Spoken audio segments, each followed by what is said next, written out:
Thailand dan Kamboja kembali memanas. Pihak Thailand dan Kamboja mengakui Konflik antara Thailand dan Kamboja bukan soal wilayah kaya minyak, bukan pula soal etnis, melainkan soal warisan kolonial yang tak tuntas dibereskan. Dimulai tahun 1907, ketika Perancis dan Siam menandatangani perjanjian, lantas dibuatlah sebuah peta. Di peta itu, Candi Prince yang terletak di perbukitan Dangrek dimiliki Kamboja. Tapi dari kacamata Thailand, candi itu lebih dekat ke wilayahnya. Setelah kemerdekaan, peta-peta ini menjadi dasar klaim. Namun ketika dua negara yang dulu dijajah mencoba membangun ulang negara, maka batas jadi soal kehormatan. Tahun 1962, Mahkamah Internasional memutuskan bahwa Prince berada di wilayah Kamboja. Keputusan ini membuat Thailand tak setuju, tapi akhirnya menarik pasukannya kala itu. Sejak itu, seolah Thailand dan Kamboja damai, namun ternyata itu hanya di permukaannya saja.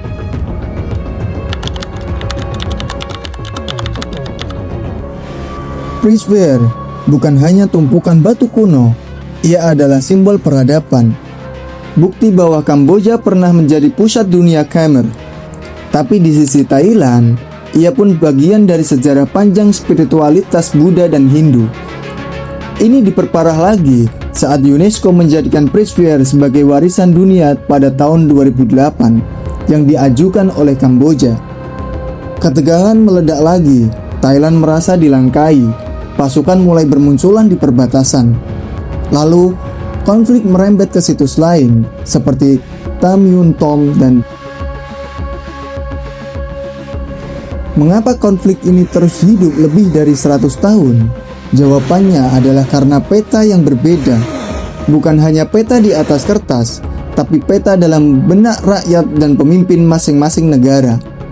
Thailand mengklaim garis batas mengikuti punggung bukit, namun Kamboja bersikukuh menggunakan peta kolonial yang sudah disetujui ICC.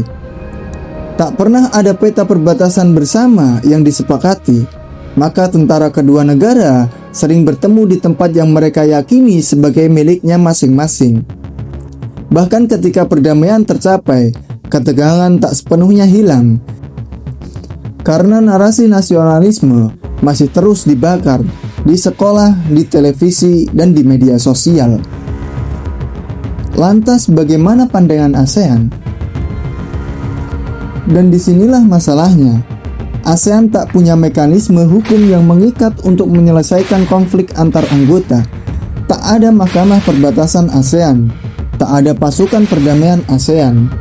Konflik dibiarkan menjadi persoalan bilateral, padahal ketika konflik meledak, yang terganggu bukan cuma dua negara, tapi seluruh stabilitas regional. Konflik perbatasan tak selalu terlihat seperti perang, tapi 24 Juli 2025, langit perbatasan Kamboja dan Thailand menjadi saksi bahwa sejarah yang tak selesai bisa berubah menjadi luka baru, dan kali ini luka itu dalam.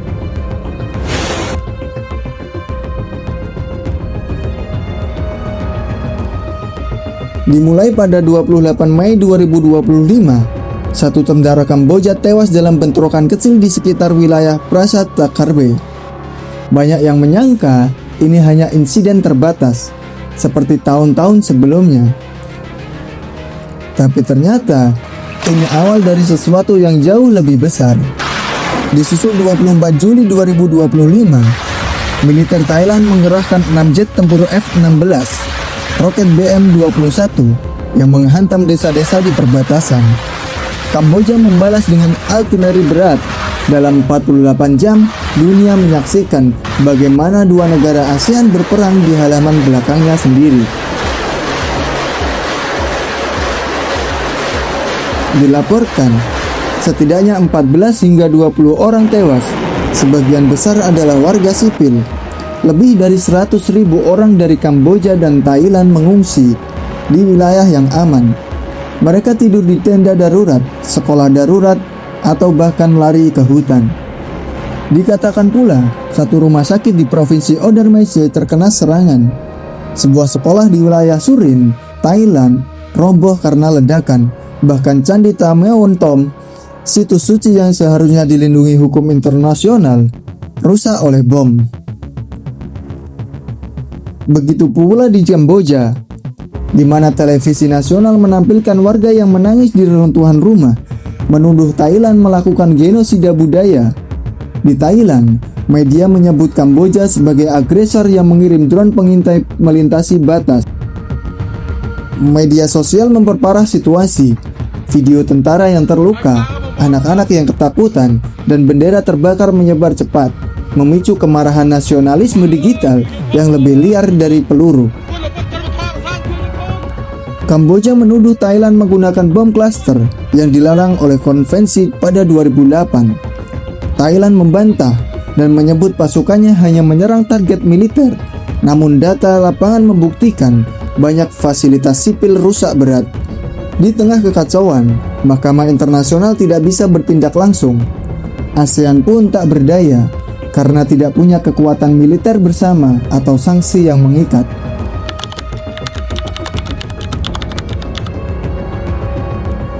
Ketika dua negara ASEAN yang saling menembakkan artileri, dunia tak hanya bertanya siapa yang salah, tapi di mana ASEAN dan di mana Indonesia akan berdiri. Kawasan ini dibangun atas dasar perdamaian, tapi dalam konflik seperti ini, perdamaian justru terasa asing.